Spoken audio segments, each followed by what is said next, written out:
Welcome to the Great Detectives of Old Time Radio. From Boise, Idaho, this is your host, Adam Graham. If you have a comment, email it to me, box13@greatdetectives.net. Follow us on Twitter at Radio Detectives and become one of our friends on Facebook, facebook.com/Radio Detectives. I do want to encourage you to check out my wife's business, Ashira Clips, and you can access the store at lilarose.biz/Ashira. That's LILLA rose.biz/Ashira. SHIRA. There you'll find a great variety of different hair clips, hairpins, and hair accessories designed to fit the style and preferences of a wide variety of women. They also come in different sizes to fit a wide variety of hair sizes. And you can also check out her Facebook page over at ashira.greatdetectives.net. Well, now it's time for today's episode of It's a Crime, Mr. Collins. The original air date, September the 30th, 1957, and the title is The Clue of the Ivory Thread.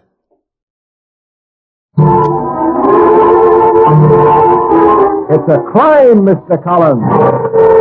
It surely is. After all, $250,000 robbery and a few murders mightn't bother you. But when your favorite perfume doesn't put your husband in a romantic mood, wouldn't you be furious? Said husband, by the way, being Greg Collins, the famous private detective. And this, of course, is Dale Collins talking.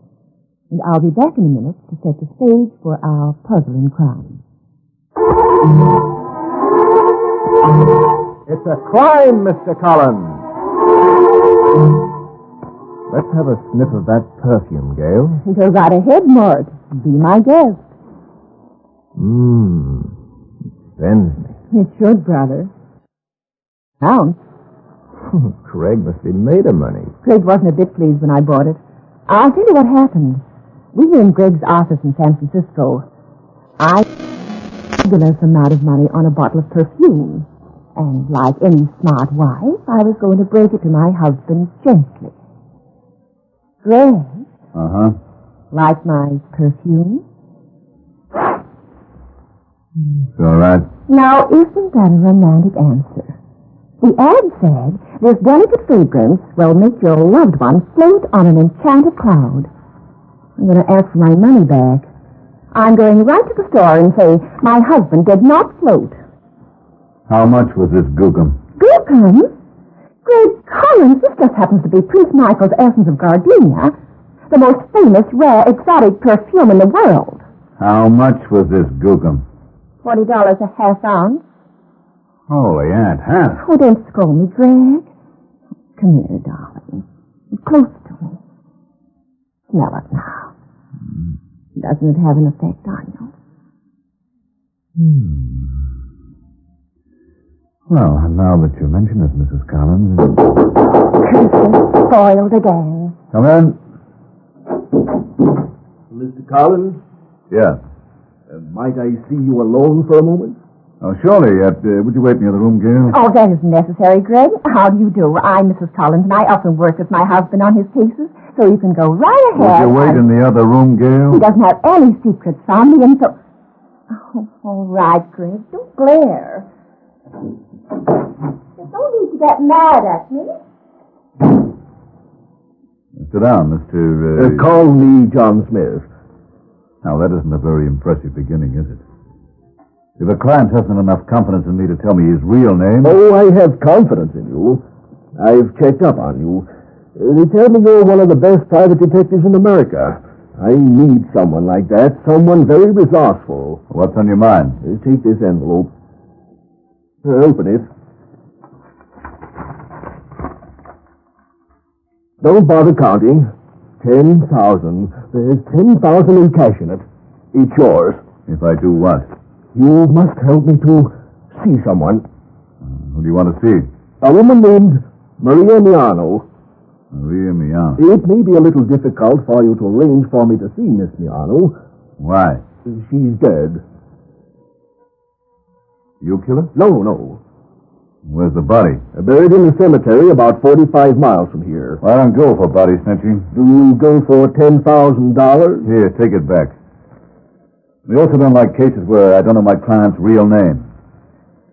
Now, why do you want this job done? Part of our agreement would be that you're not to ask any questions. I don't go for that either. This deal won't wash, pal. I'm offering you $10,000 cash, Mr. Collins. Free of taxes, of course.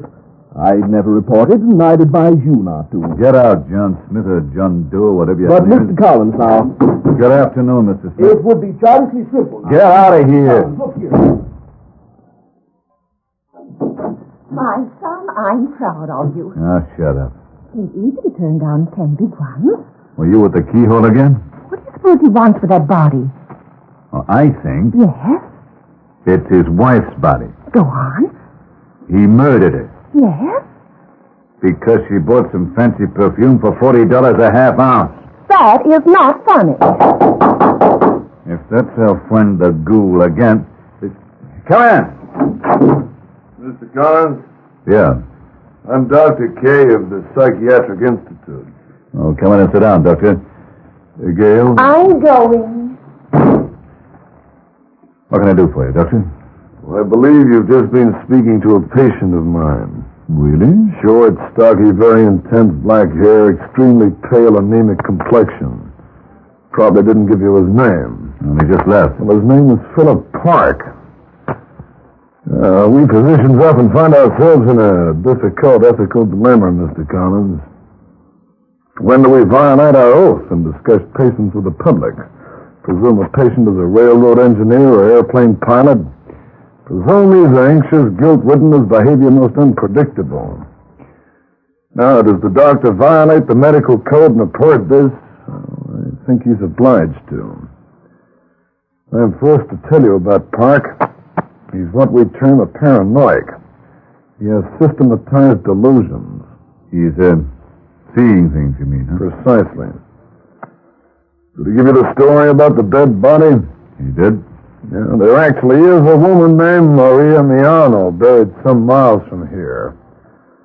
She has no connection with Park. I imagine he heard the name somewhere or read it in the newspaper. He imagines that she calls him and begs him to free her from the grave. Characteristic morbid obsession. I'm afraid we shall have to hospitalize him permanently. Is there anything I can do, Doctor? No, thank you. No, I'm sorry if he gave you a rather gruesome time. I just thought I'd acquaint you with the facts. Did he offer you money? Yeah. $10,000 in cash. Well, it was genuine, Mr. Collins. He's extremely wealthy. Oh, there's no necessity for calling the police. It'd just embarrass everyone. This won't happen again, I assure you. We've allowed him a shade too much freedom. Has he any family and friends? No, he's led a very secluded life in a curious house he owns on Palmer Road below Carmel. Oh, thank you for coming, Doctor. Yes, I've violated my professional confidence, but I feel for well-justified reasons. I'm sure you won't discuss this with anybody. Good afternoon. Bye. You can come in now, chum. So, our body snatching friend is named Philip Park, and has gone completely pineapple, and is listening to the Goony Goony Birds. Yeah. I know you, Mr. Collins. That expression on your face. You're fitting pieces of a puzzle together. There's a good double feature in the neighborhood. A whopper. Fine. I'll buy you a big jelly apple and a bag of popcorn, and you can go to the movies tonight and live it up. While you go sticking your nose into this case. I'm just going to wander around, that's all. Say, for instance, to Park's house on Palmer Road. Say, for instance, something like that. What time do we leave? Me, not you. If you don't take me with you, I'll go alone. I'll sneak out of the movies and follow you. Besides, who goes to a romantic movie and sits in the dark alone? I was afraid of this. Come on, let's pay a visit to Mr. Park. You sure you want to go? He might not be lonesome anymore. What do you mean? Maybe he dug up company for himself. And with that pleasant thought, we'll have a brief interruption. That night we drove to Palmer Road. It was across the Bay Bridge and down 101 to a section of Spanish villas clustered on a cliff by the Pacific. You had to swerve sharply off the highway and climb small, winding roads up the cliffside. Occasionally, you would see a strange face, a hitchhiker, a Spanish farm worker. The weather was awful. The desolation was worse. Greg parked the car in the driveway on Palmer Road. It was a strange house that evidently had been redecorated. The attempt to brighten it up was half-hearted and sort of neurotic. We stood on the porch and rang the bell.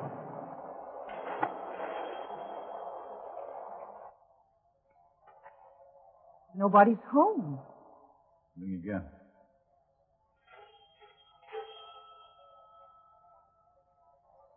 Want to try the door? I will. It's open. Wait. You hear something? Sounds like a big row upstairs. Let's sneak in.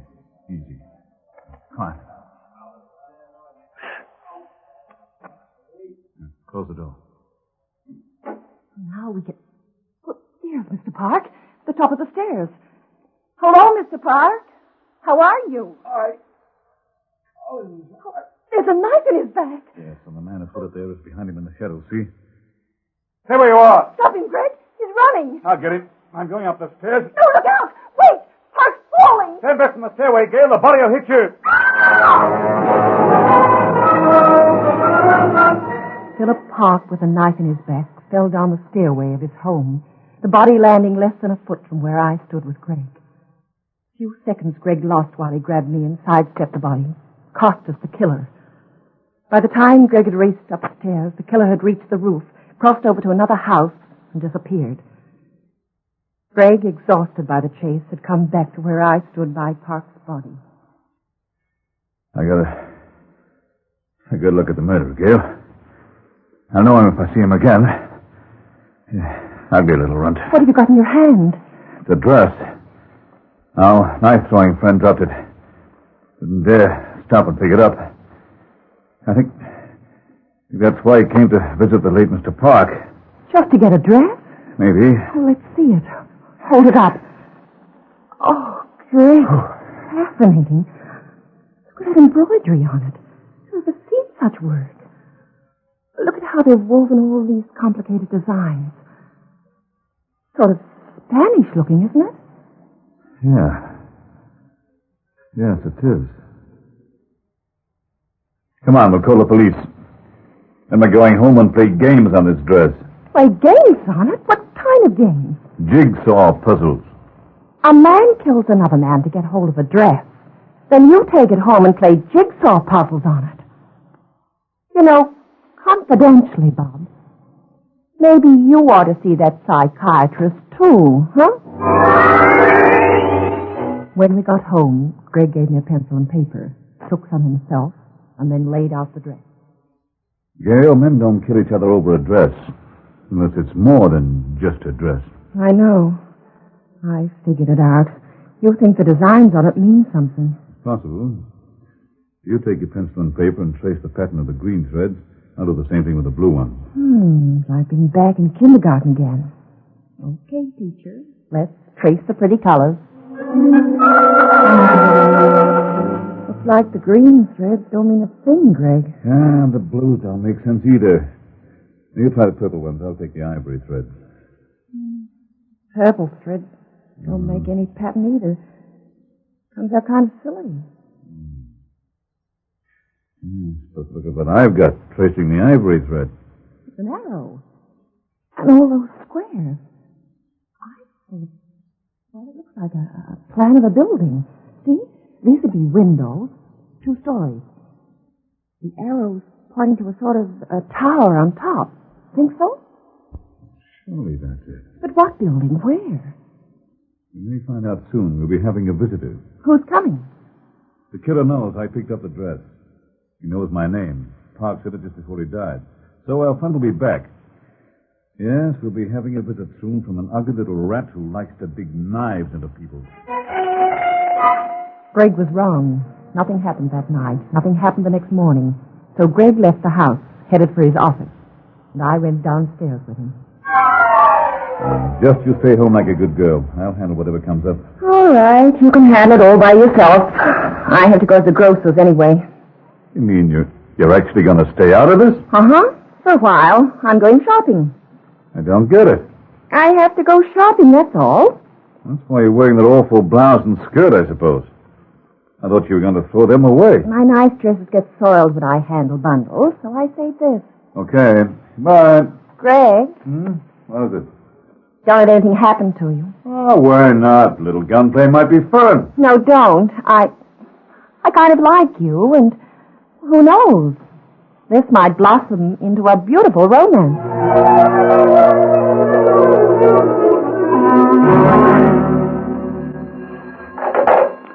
Hello? Greg, I finished shopping. Did the ugly little runt show up at your office? No sign here of anyone. I had the food delivered, Greg. I'm not going home. I'm going to the Papagayo room for lunch. I met Lorna. Remember her? The Papagayo room? Are you trying to drive me into bankruptcy, man? The lunch there is sensational. Well... Greg, Yeah? I love you anyway. Even if you are a nasty old miser. Goodbye, Mrs. Collins. Goodbye, Scrooge. Greg had a very quiet day and went home at 6. When he got there, I wasn't in for a very good reason. He had just stretched that long, lanky body of his out on a couch when the doorbell rang.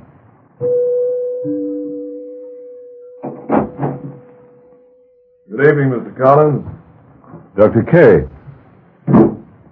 I read in the morning papers that my friend Mr. Park was done away with. Did you? It wasn't news to me, of course. I'd arranged it. What's your real name, pal? Oh, it's K, Francis K. Of course, I'm not a psychiatrist. You have a charming apartment. Thank you. Waiting for your wife, Mr. Collins? What's that got to do with it? I think your wife will be late, sir. Very late. What are you driving at? I've been obliged to detain her. You what? Try to keep calm, sir. She's with a friend of mine. He has instructions that if anything goes amiss, he's to kill your wife. Why, It's very unfortunate, very, but I had no alternative. You have the dress here, Mr. Collins. I want it. I know you'd be reluctant to part with it, so I took the trouble of detaining your wife just after she left the Papagayo room. I thought this might persuade you to give me the dress. It might. I want it right now. You have an alluring wife, sir.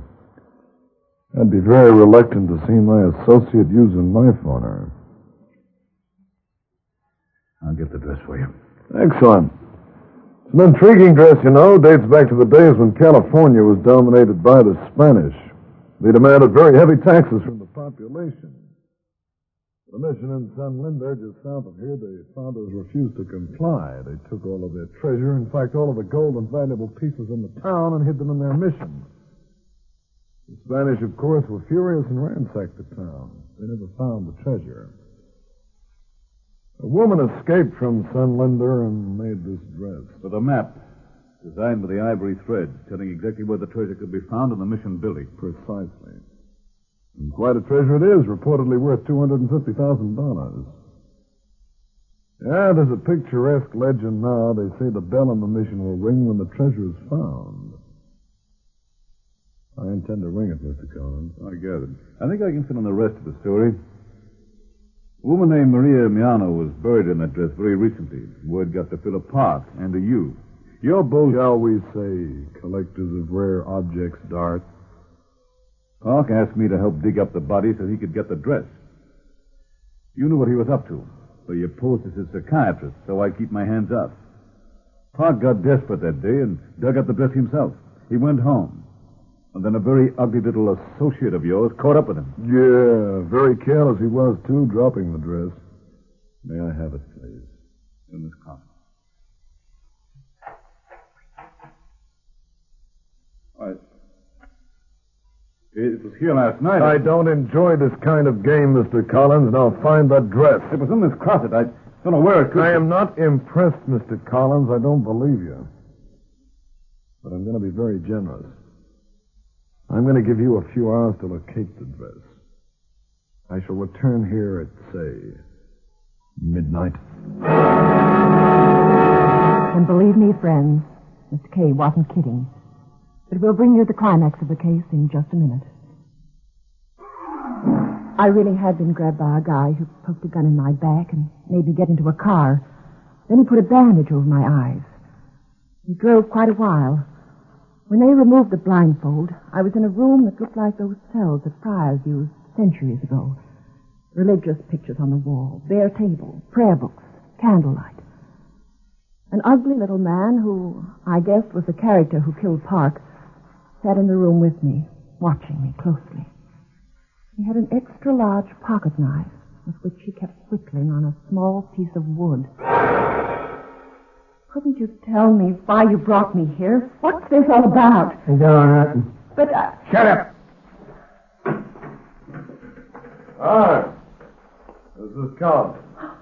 Dr. Kane. I'm sorry I'm not really a physician. I'm just someone who's interested in finding that dress your husband has. Oh, I see. He was to give it to me tonight at 12 o'clock in your apartment, but, I just called there. Your husband wasn't in.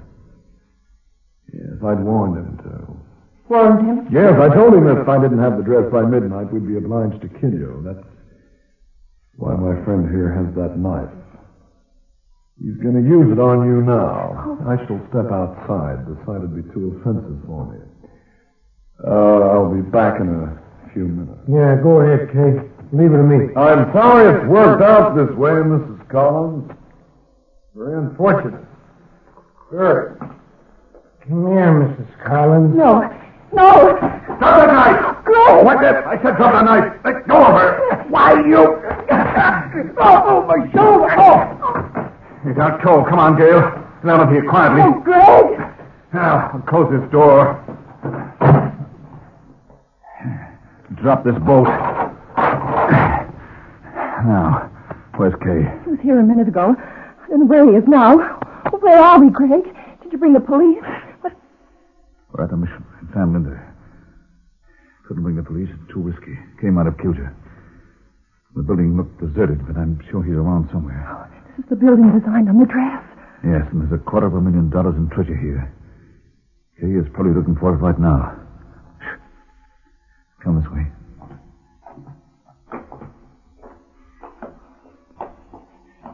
The arrow. He pointed to a tower. Sure, the bell tower. Maybe Kay is pulling around closer to the treasure than he thinks. I saw the bell tower on the way in. Now, through this archway. Come on. Easy. There he is, Greg. Up in the bell tower. Stand aside where he can't see you. Come on down, Kay. Mr. Collins. Come on down or I'll shoot you down. Oh, you aren't the only one who has a gun, Mr. Collins. Didn't get anyone near me. Too dark. He can't see me very well down here, but I can see him. The moonlight up there helps. Now you'll come down the hard way, Terry. I got him. He's staggering, see? He's reaching for the bell rope to keep his balance. Won't work. He's falling. Right down the rope.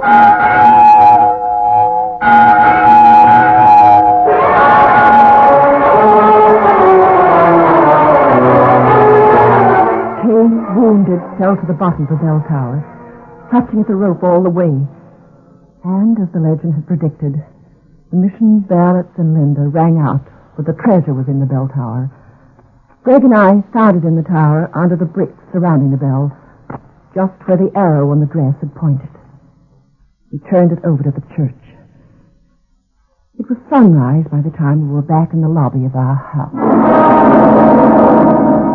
Greg, how'd you know I was in St. Linda?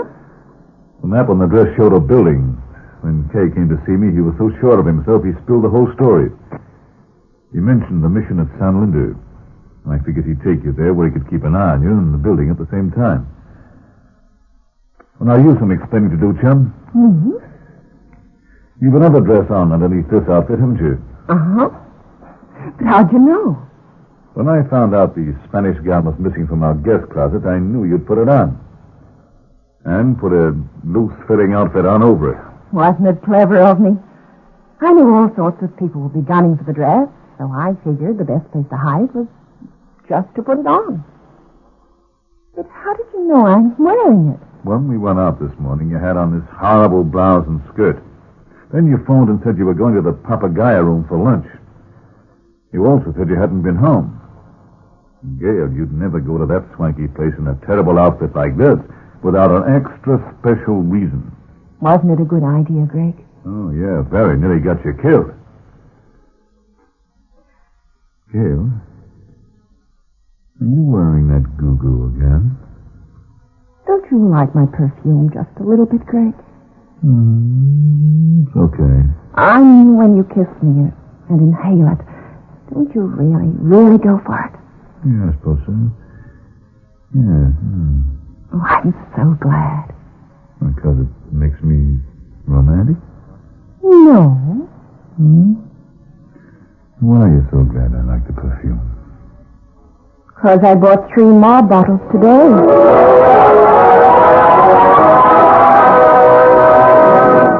Moral of the story. Up until now, science thought it could create the biggest explosion in history by setting off an atom bomb. But it is now possible to create an even bigger reaction. Just tell your husband you bought $120 worth of perfume. Don't go away. In just a moment, we'll be back with you. Well, folks, Gail and I hope you've enjoyed our adventure, The Coup of the Ivory Thread. Be sure to visit us next time for another puzzle in murder, where there is crime and romance. There you'll find Mr. And Mrs. Collins. Welcome back. The whole somebody comes behind the person who wants to hire the detective and claims the guy is crazy and that they are a medical professional. That move actually makes the detective more suspicious. I mean, Greg was going to leave this alone. And I think that actually made him curious. Now, if you were curious, as I was, regarding how much Gail's perfume was in modern dollars, and of course you were curious, using a CPI calculator, that $40 a half ounce perfume comes to $365.62 per half ounce. But you might think as I did, well, Australia's currency is the dollar, the Australian dollar. How do you know that in order to make the money equivalent in Australian dollars, the writers didn't increase the amount? But it actually turns out the Australian dollar wasn't created until 1966. Regardless, that's a lot to spend on perfume. Listener comments and feedback now, and we start with a comment from Amy regarding It's a Crime, Mr. Collins. I guess I'm the only one enjoying the series. Well, Amy, actually, we've received a few emails in support of It's a Crime, Mr. Collins. Jay emails in, and Jay writes, "Hi, Adam. It's a Crime, Mr. Collins has been getting so much criticism that I have to put in a good word. People have been complaining about the jealous wife theme. They don't seem to be in on the joke. It's a running gag, along the lines of Boston Blackie insulting Faraday. I actually think it works much better than the Boston Blackie Faraday insults, which after early episodes were annoying and detracted from the story. In this series, Greg always seems to give Gail some basis for her suspicions. She plays along anyway and often plays an important role in resolving the mystery. The dialogue is fun, and I like the often exotic plots. To me, the overall impression is less sexist and offensive than many of the series in which the hero has a female sidekick who moons over the hero and is constantly being pushed away and or put down. I like It's a Crime, and I'm grateful that you brought it to your great podcast." And thanks so much, Jay. And then we also have this from Laura, who said, "I must be in the minority, as I rather enjoy It's a Crime, Mr. Collins. At first, I didn't love it, but there are some really good episodes of it. It's fun to listen to Greg and Gail get into fights over his overtures to women while on the job. He's famous in the show, and it feels like a view into a world long gone where the famous folks interact with the regular folks. The only show I gave up on lately is Let George Do It, which I just didn't give enough of a chance, honestly. I tried 1 or 2 episodes, and maybe it found its niche later on in the series, but I just had enough. I'm very glad you're replaying Box 13, as I haven't been listening long enough to have heard it, only 8 years or so. And sadly, I can't take Dragnet, too real for me. I'm looking for a bit of escapism in my entertainment, and I just can't do real these days, even if it's from a bygone era. I love the show, and I'm happy to be a supporter. Keep up the fantastic work. Well, thanks so much on that, Laura. I do want to say regarding Let George Do It, that is a series where I do think it is probably a good idea to listen to some of the later episodes.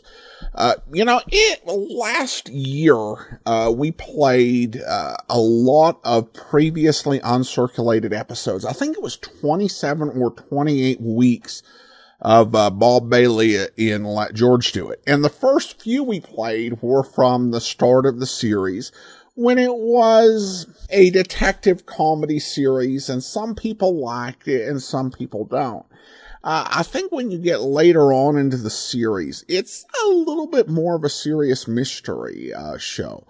And I do actually prefer the later episodes a whole lot more. From 42 on a Rope in 1947, the only 1947 episode that we have available, on into 1948, it's a really solid mystery program. So if you listen to some of the ones where it was trying to be a comedy and were turned off by that, I would definitely encourage you to check out some of the later episodes, because it really does develop into a super solid series from 1947 into 1951 and a little bit into 1952, where I think there was a little bit of a decline in the quality of writing, but still a pretty good show, even the 1952 episodes. But thanks for the email, Laura. And then Kelly emails in with this,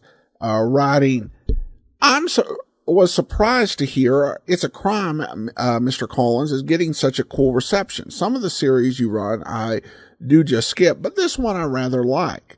I thought you'd like to know it has some fans. Agree, it has some issues. Gail's jealousy is way overdone, and the actor who plays Greg Collins is wooden, sounding like he's always clenching his teeth through his presumably square jaw. But the stories are fun. The clues are inserted smoothly enough to not be too obvious until pointed out. The guest actors are generally good, so why the hate? As to a different surprise, how did you get Raffles out of the fist of Jim French Productions, or the estate of the late Jim French? Raffles seems an odd fit for your show rather than Sherlock Holmes or the Be Still My Heart huge number of Harry Niles they did, which I assume could fill one of your time slots for a couple of years. I assume if you've gotten permission to air all of Harry Niles, you'd be announcing on practically all your shows. Is there a chance a few other episodes from Jim French Productions could show up? Kelly, I do want to go ahead and address this. The Raffles programs we played were not from Jim French Productions. Nor is Raffles a character that was created for Jim French Productions. There certainly are characters, Harry Nile, Hilary Kane. Raffles was created in 1898. And so their take on Raffles is their take on Raffles. So they don't own the character, and the particular productions were from the golden age of radio. And I kind of, answer this question specifically is if you saw Raffles in the playlist and were like, well, is that some Jim French production? It's not.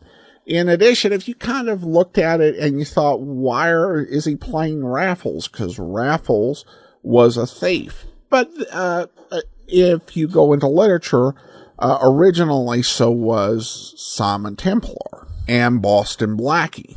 But their radio portrayals in the 1940s tended to make them into detectives of sorts. And it's just that way with Raffles. So if that caused your hesitation, I'd encourage you to go back and listen to those episodes. As to Jim French Productions, I really do appreciate so much of what they did. Great work by keeping American radio drama alive at a time when not a whole lot of people were doing it, and still not a lot of people doing it today. I would love to be able to bring Jim French Productions. They're not public domain, obviously, and I wouldn't play them, and I would definitely need to gain rights. I did have the idea for doing a syndicated radio program when it was announced that Imagination Theater was going off the air. My vision of what that would look like would be not only programs from Jim French Productions, but I'd look into getting Colonial Radio Theater on board, Dakota Ring Theater, maybe some of the Mutual Radio Theater stuff from the 1970s and 80s, throw in some Big Finish, and have we'd have a modern radio drama hour. There'd be a syndicated actual radio program broadcast. And I did start by sending a letter to Mr. French because I thought that, really what he thought would be, important, given the role that he'd played in producing Imagination Theater. And I never heard back, and, with no real interest from them, that's just not something I'd be able to do. So I won't be able to bring you any of Jim French's productions until the copyrights for his 1970s detective series, Dameron, expire. And Dameron was produced in 1973 and 1974. And so the first bit of Dameron to enter the public domain would be in 2069.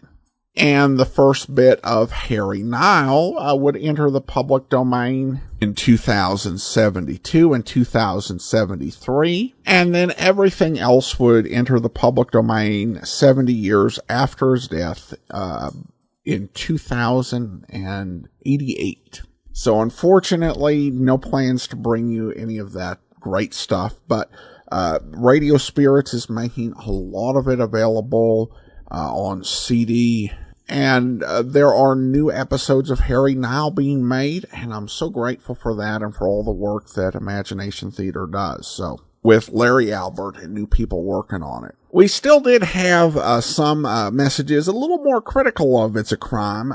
Bill writes, "Hi Adam, I rarely hate a character in a series enough to wish them dead. But I keep looking forward to the episode where someone tries to kill Greg with a poisoned drink and Gail drinks it by mistake. So sue me. I despise her. Thanks." Well, thanks for letting us know, Bill. It's interesting because we've had a number of characters on different series who people have really disliked. Kind of curious, who is disliked more. It would be kind of interesting, I guess, to do a poll for the least favorite character. Although I tend to think that might be just a bit negative a focus for me to satisfy my curiosity. Maybe a question or a poll where people are asked, if you were forced to spend the rest of your life on a desert island with one character from the great detectives of old time radio, who would you choose?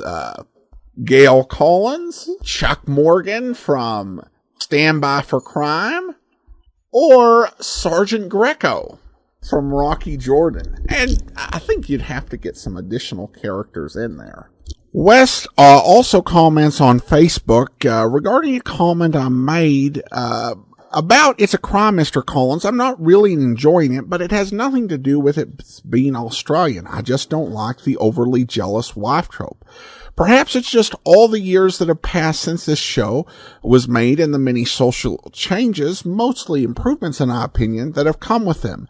But that kind of insecure jealousy is nothing but annoying to me. Well, thanks for the note, Wes. And I should clarify what I was talking about, because I suggested that part of the problem might be that it was Australian. And part of my reason I should clarify that is essentially this show follows a lot of the same, it's essentially playing off of the adventures of the Abbotts, the 1955 NBC American radio program. And I played that back during season 2, and it was pretty well received. I think very much mostly positive remarks, even though in some cases, it's the same script word for word, from the Abbotts to It's a Crime, Mr. Collins. Now, in suggesting that it being Australian might be part of the problem, I'm not saying that people have any particular bias against Australians or just dislike stuff from Australia as a matter of principle. What's often happening with Australian radio programs that we play is that you have an Australian company trying to reenact an American script. And oftentimes, because of legal limitations that were in place, some of the people who are involved in the production have had limited exposure to the United States and to its culture, or even its cultural exports. So there are parts of the Australian productions that just don't sound as true to life, that don't capture the same feel as many of the American, radio programs. And that can have its own charm, but it also can be off-putting. I do think that a lot of older media, whether it's Americans trying to impersonate British people or British people trying to impersonate Americans, many older productions just don't ring true. For example, if you've ever listened to the 1990s BBC adaptation of The Death of Superman, the American accents in there are horrible.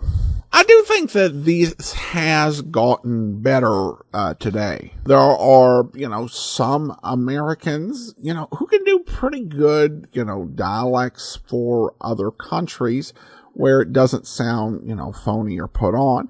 And I have actually seen, some British actors who can do spot on American accents.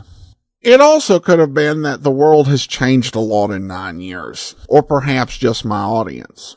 Thanks so much for the comment, Wes. And there's also another comment from Brian. Brian writes over on Facebook, I have really tried to get into this show. I think it's the sound that drives me crazy. I've tried different speakers, even headphones, and manipulating the equalizer on the iTunes options. I can't make out half the conversation. This is the only podcast that has this problem. I know you have a great sound guy.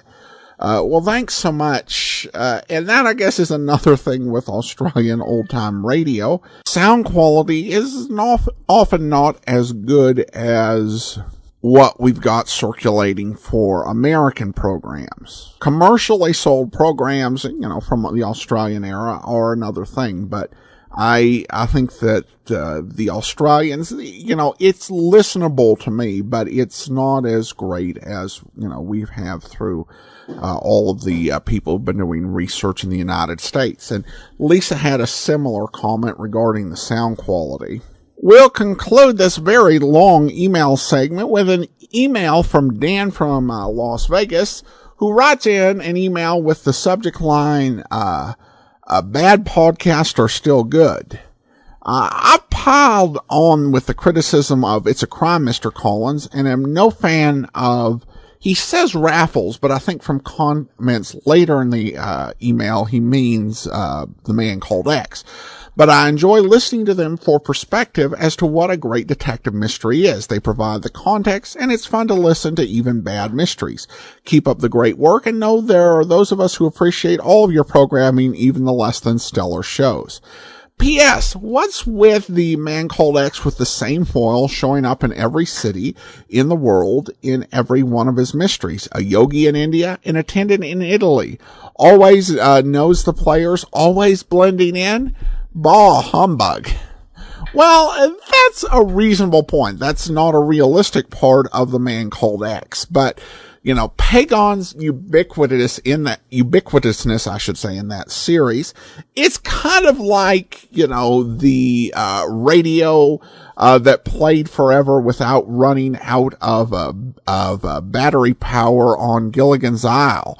You know, it's just one of those things that you kind of have to accept to make the program work. But Pagon is definitely almost magical in his ability to, you know, insert himself into all of these different situations.